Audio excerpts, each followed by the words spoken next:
ବାଇ ମହାନ୍ତିର ଆଖିରେ ଏଥରର ପ୍ରସଙ୍ଗ ଯୋଗାଡ଼ିଆ।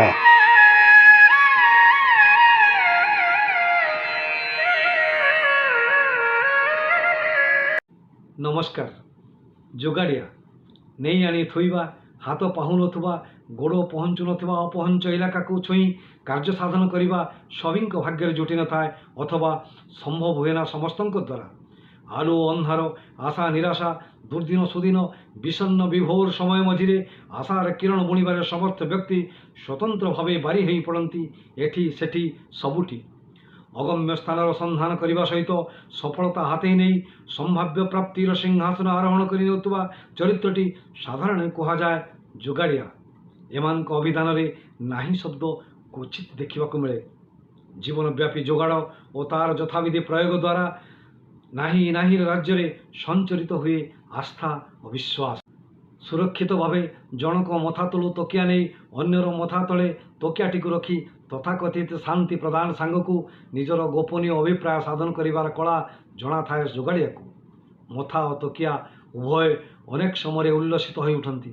ଜ୍ଞାନୋଦୟ ହେବା ପୂର୍ବରୁ ନିଜ କାର୍ଯ୍ୟ ସଫଳତାର ସହ ସମ୍ପନ୍ନ କରି ବିଦାୟ ନେଇସାରିଥାଏ ଯୋଗାଡ଼ିଆ। ୟା ପାଖରୁ ଉଦ୍ଧାର କରି ତାକୁ ପରିଶୋଧ କରିବା, ପୁଣି ତୃତୀୟ ବ୍ୟକ୍ତିଠାରୁ ଉଦ୍ଧାର କରି ପ୍ରଥମ ବ୍ୟକ୍ତିର ଋଣ ପରିଶୋଧ କରିବାର ଏକ ଚେନ୍ ପ୍ରସ୍ତୁତ କରେ ଯୋଗାଡ଼ିଆ। ଏହାଦ୍ୱାରା ନିଜର ଆବଶ୍ୟକତାର ପୂରଣ କରିପାରିଥାଏ ସତ, ମାତ୍ର ନିଜର ଋଣର ମାତ୍ରା ନ କମି ବଢ଼ି ବଢ଼ି ଚାଲିଥାଏ ଆଶାତୀତ ଭାବରେ। ଏହା ଏକ ଅନବରତ କ୍ରିୟା।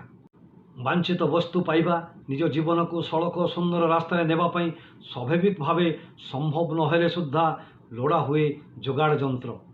ଅସତ୍ ଉପାୟ, ଅସାଧୁ ରାସ୍ତାରେ ଗତି କରି ଲକ୍ଷ୍ୟ ଛୁଇଁବା ପାଇଁ ଯେଉଁ ସବୁ କାର୍ଯ୍ୟଧାରା ଅନୁସୃତ ହୁଏ ତାହାର ପାର୍ଶ୍ୱ ପ୍ରତିକ୍ରିୟା ଅନେକଥିରେ ସୁଦ୍ଧା ଖାତିର ନଥାଏ। ଫେଲ୍ ହେଉଥିବା ପିଲାଟି ହାତରେ ପ୍ରଥମ ଶ୍ରେଣୀର ପାସ୍ କରିଥିବାର ପ୍ରମାଣପତ୍ର ଧରାଇ ଦେବା, ବିଭିନ୍ନ ବିଷୟରେ ରଖିଥିବା ନମ୍ବରକୁ ବଦଳାଇ ନୂଆଟିଏ ତିଆରି କରିଦେବା ପରି ନକଲି ବା ଜାଲ ପ୍ରମାଣପତ୍ର ସବୁ ଯୋଗାଡ଼ କରି ପିଲାଟି ସଫଳତା ଆଣିଦେବା ଦ୍ୱାରା ଦୁଇଟି କର୍ମ ସମ୍ପାଦନ କରିଥାଏ ଯୋଗାଡ଼ିଆ। ପ୍ରଥମରେ ଅଯୋଗ୍ୟର ଭାଗ୍ୟ ବଦଳାଇ ଦିଏ ଏବଂ ଅନ୍ୟଟି ଭବିଷ୍ୟତ ଛଡ଼ାଇ ନେଇଥାଏ ଯୋଗ୍ୟ ବ୍ୟକ୍ତିର। ନକଲି ପରିପତ୍ର, ନକଲି ବ୍ୟବସ୍ଥା ଓ ନକଲ କରିବାକୁ ଅନେକ ଚୋରି ବୋଲି ଗ୍ରହଣ ନ କରି ଏହାକୁ ପ୍ରୟୋଜନୀୟ ବୋଲି ଗ୍ରହଣ କରନ୍ତି। ମାତ୍ର ଏହା କ'ଣ ସତ୍ୟ ବୋଲି ପ୍ରଶ୍ନ କରନ୍ତି ବାଇ ମହାନ୍ତି। ସମ୍ମାନ, ପୁରସ୍କାର ଓ ପଦପଦବୀ ଲାଳସାରେ ବ୍ୟକ୍ତି ବେଳେବେଳେ ହତୋତ୍ସାହିତ ହୋଇପଡ଼େ। ପ୍ରତିଦ୍ୱନ୍ଦ୍ୱୀଙ୍କୁ ପଛରେ ପକାଇ ବାଜି ମାରିନେବା ଅସମ୍ଭବ ପ୍ରାୟ ମନେ ହେଲେ ଆଶ୍ରୟ ନିଏ ଯୋଗାଡ଼ ଯନ୍ତ୍ରର। ଧରାଧରି, ଅର୍ଥଶ୍ରାଦ୍ଧ ଓ ଅନ୍ୟ ଅନେକ ପଥ ଅନୁସରଣ କରି ହାସଲ କରିନିଏ ବାଞ୍ଛିତ ପୁରସ୍କାରଟିକୁ। ଗୋପନରେ ଓ ପରୋକ୍ଷରେ ଯୋଗ୍ୟ ମଣିଷକୁ ବଞ୍ଚିତ କରିଥାଏ ତାର ପ୍ରାପ୍ୟ। ଏଥିରେ ସଶକ୍ତ ଭୂମିକା ତୁଲାଇଥାଏ ଯୋଗାଡ଼ିଆ। କାହାକୁ କେମିତି କ'ଣ ଦ୍ୱାରା ସନ୍ତୁଷ୍ଟ କରି ଲକ୍ଷ୍ୟ ହାସଲ କରିହେବ ଏ କଥାରେ ପାରଙ୍ଗମ ଥିବାରୁ ବ୍ୟର୍ଥ ହୁଏ ନାହିଁ ପ୍ରୟାସ। ଜାତୀୟ ସ୍ତରଠାରୁ ରାଜ୍ୟ, ଏପରିକି ସ୍ଥାନୀୟ ସ୍ତରରେ ସୁଦ୍ଧା ଏହା ନିୟମିତ ଘଟଣା ରୂପେ ବିବେଚିତ ହୋଇ ଆସୁଛି। ଏକାଡେମୀ ପୁରସ୍କାର ଠାରୁ ପଦ୍ମ ପୁରସ୍କାର ବା ଜାତୀୟ ପୁରସ୍କାର ମାନଙ୍କର ଚୟନ ଓ ପ୍ରଦାନ ପ୍ରକ୍ରିୟା ଯେପରି ବିବଦମାନ ସ୍ଥିତିରେ ଆସି ପହଞ୍ଚିଛି ତାହା ଆଜି ଅସ୍ୱୀକାର କରିହେବ ନାହିଁ। ଏଥିନିମନ୍ତେ କୋର୍ଟ କଚେରୀ ଅଦାଲତ ପରି ଅନୁଷ୍ଠାନମାନେ ଆଖିଦୃଶିଆ ପରିବର୍ତ୍ତନ କିଛି ଆଣିପାରୁନାହାନ୍ତି। ଯୋଗାଡ଼ିଆ ତାର ବିସ୍ତୃତ ଯୋଜନା ଓ ସଫଳ କାର୍ଯ୍ୟାନ୍ୱୟନ ସାମ୍ନାରେ ସବୁ ନୀତି ନିୟମ, ଆଇନ କାନୁନ ହୋଇଯାଉଛି ନିଷ୍ଫଳ। ସ୍ୱୟଂ ବ୍ୟକ୍ତି ଯୋଗାଡ଼ିଆ ରୂପେ ଉଭା ହେଲେ କେହି କେହି ଏହାକୁ ଚୋରି ବୋଲି ମନେ କରନ୍ତି। ଅନ୍ୟ କୌଣସି ବସ୍ତୁ, ପଦାର୍ଥ, ଲେଖା, ଗବେଷଣା, ଉପଲବ୍ଧି ଉପରେ ପ୍ରଲେପ ଦେଇ ବା ଫଳକ ଲଗାଇ ନିଜର ବୋଲି ଦେଖାଇ ସାମୟିକ ଭାବରେ ସଫଳତା ମିଳିଯାଇଥାଇପାରେ, ମାତ୍ର ଏଥିରେ ନଥାଏ ପୂର୍ଣ୍ଣତା।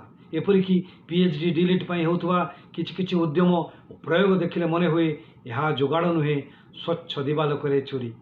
ପ୍ରାଚୀନ ପୁସ୍ତକମାନଙ୍କରୁ ବା ଗବେଷଣାଲବ୍ଧ ପୃଷ୍ଠା ପରେ ପୃଷ୍ଠା ଅବିକଳ ଉତାରି ନିଜ ନାଁରେ ସଂଲଗ୍ନ କରୁଥିବା ଯୋଗାଡ଼ ଏ ସ୍ତରର ବୋଲି ନିର୍ବିବାଦରେ କୁହାଯାଇପାରେ। ସବୁ ବ୍ୟକ୍ତି ଯୋଗାଡ଼ିଆ ନୁହନ୍ତି ବା ସବୁ ଯୋଗାଡ଼ିଆ କେବଳ ନିଜ ଭିତରେ କେନ୍ଦ୍ରିତ ନଥାନ୍ତି। ଯାନି, ଯାତ୍ରା, ମେଳା, ମହୋତ୍ସବ, ପୂଜା ପାର୍ବଣ, ବିବାହ, ବ୍ରତ ଆଦି ସାମାଜିକ ଅନୁଷ୍ଠାନ ମାନଙ୍କରେ ସତ୍ୟନିଷ୍ଠ ଯୋଗାଡ଼ିଆ ମାନଙ୍କର ପ୍ରବେଶ ନଥିଲେ ଠିକଣା ଢଙ୍ଗରେ ସବୁ ସମ୍ପାଦିତ ହୁଏ ନାହିଁ ଉତ୍ସବ। ପୁଅ ପାଇଁ ଝିଅଟିଏ ବା କନ୍ୟା ନିମନ୍ତେ ଉପଯୁକ୍ତ ବରପାତ୍ରଟିଏ ଯୋଗାଡ଼ କରିବା ପାଇଁ ଲୋଡ଼ା ଯାଉଥିବା ବ୍ୟକ୍ତି ସ୍ୱତନ୍ତ୍ର କଳାର ଅଧିକାରୀ ହୋଇଥାନ୍ତି।